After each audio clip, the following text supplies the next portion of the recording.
मोहतरम बुज़ुर्गों, दोस्तों, अस्सलामु अलैकुम वरहमतुल्लाहि वबरकातुहू।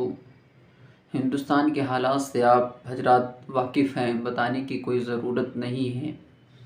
जैसे कि ख़ुसूसन दुआ करें अल्लाह तबारक ताला तमाम मुसलमानों को अपने हिफ्ज़ व अमान अता फ़रमाए और ख़ुसूसन फ़िलिस्तीन और गाज़ा के मुसलमानों पर अल्लाह तबारक ताला अपना ख़ास फ़ज़ल व करम फ़रमाए और हल्द्वानी के मुसलमानों पर अपना ख़ास फ़ज़ल व करम फ़रमाए। इस वक्त मोहतरम बुज़ुर्गों, दोस्तों, हल्द्वानी के बड़े हालात ख़राब हैं, जिससे कि आपको मालूम चला होगा, आप देख रहे होंगे। बहुत हालात इस वक्त ख़राब नज़र आ रहे हैं। हालात आप देखें, हल्द्वानी के लोग जो है भूखे हैं, 2-2, 3-3 दिन से, 4 दिन से भूखे हैं, खाने को नहीं मिल रहा, हर तरफ कर्फ्यू लगा हुआ है। लेकिन आज जब हम रिकॉर्ड कर रहे हैं तो खबर आ रही है कि कुछ राहत है, कुछ वहाँ पर लोगों को दिखाई दे रहा है, राहत की सांस ले रहे हैं। लेकिन ऐसे हालात क्यों हैं? हमारे बुज़ुर्गों और हमारे मसाजिद पर हमला किया जा रहा है। फ़िरका फ़रिस्ती छोड़कर एक मुसलमान के होने के नाते आप सुनिए क्या पैगाम आया है सरकार ख्वाजा गरीब नवाज़ की दरगाह से, और हिंदुस्तान की जो सबसे बड़ी दरगाह है वहाँ से भी पैगाम आ गया है। आप लोग इस वीडियो को ज़रूर देखें। अस्सलाम वालेकुम। मौजूदा सूरत हाल जो हमारे मुल्क भारत में हुई है, तो हम जमी खुद्दाम ख्वाजा हुज़ूर गरीब नवाज़ रहमतुल्लाह अलैह अजमेर शरीफ से एक पैगाम देना चाहते हैं मुसलमानों को कि संविधान के दायरे में रह के अपनी आवाज़ बुलंद करना सीखें, और जो भी कभी भी दीन व मिल्लत के मामलात हुए हैं, चाहे वो नामूस रसूल का मामला हो सल्लल्लाहु अलैहि वसल्लम या अहले बैत अतार का, बारगाह हुज़ूर गरीब नवाज़ से हमेशा आवाज़ उठी है। लेकिन अफसोस, जिनका के दायरा सब में वसी है, दरगाह और ख़ानकाहों का भारत में और बड़े सगीर में, यहाँ से खामोशी क्यों है? निकल कर ख़ानकाहों से अदा कर रस्म शब्बीरी, और ये वक्त मसक़ी इख्तिलाफ़ात का नहीं है। मसक़ी इख्तिलाफ़ात को दरकिनार रखते हुए, बाला ताक़ रखते हुए हमें कौम व मिल्लत के लिए आवाज़ उठानी है।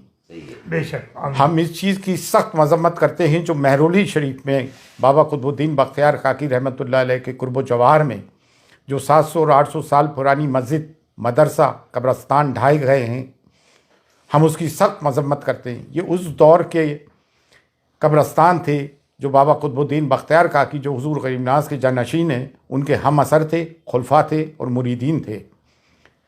उत्तराखंड में जो कुछ जुल्म हुआ, 14 फरवरी की तारीख थी कोर्ट की, उससे पहले ही आके नगर निगम ने सब सत्यानाश किया। बाकायदा मशीन गन चलाई गई मुसलमानों पे और जुल्म व मज़ालिम उठाए जा रहे हैं। हमें वो यूसीसी बर्दाश्त ही नहीं है जो हमारी शरीयत में मदाखलत करता हो।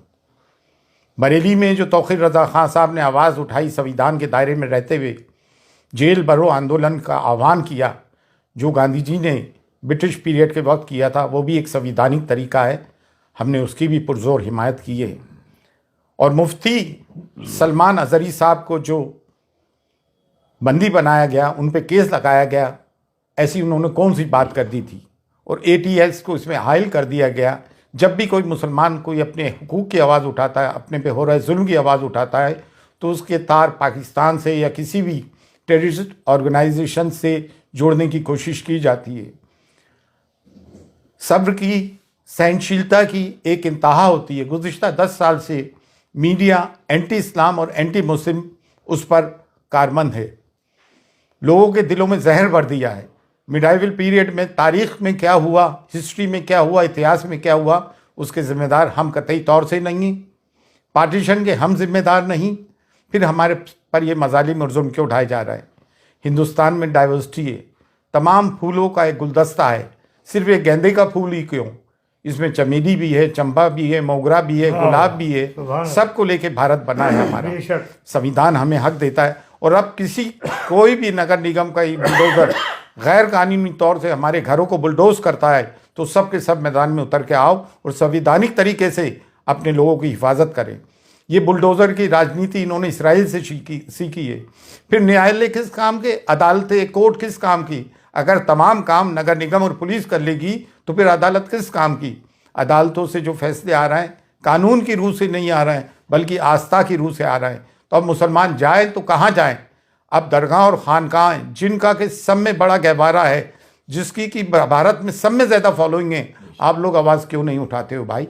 बारगाह गरीब नवाज जो कलीदी दरगाह है, जब यहाँ से आवाज़ उठ रही है तो आप लोग भी आएँ और खुलकर अपनी आवाज़ उठाएं। ये ना सोचे कि मैं खामोश रहूँगा तो बच जाऊँगा, नहीं, ये हम पे यलगार कर दिया गया है और संविधान हमें हुकूक देता है कि हम अपनी बात को संविधान के दायरे में रहते हुए डेमोक्रेटिक तरीके से आवाज़ उठाएं। आज हुजूर गरीब नवाज की दरगाह तक भी बात पहुंच गई है। हुजूर गरीब नवाज की शान में गुस्ताखियाँ हो रही हैं, हमारे नबी करीम सल्लल्लाहु अलैहि वसल्लम की शान में गुस्ताखियाँ हो रही हैं।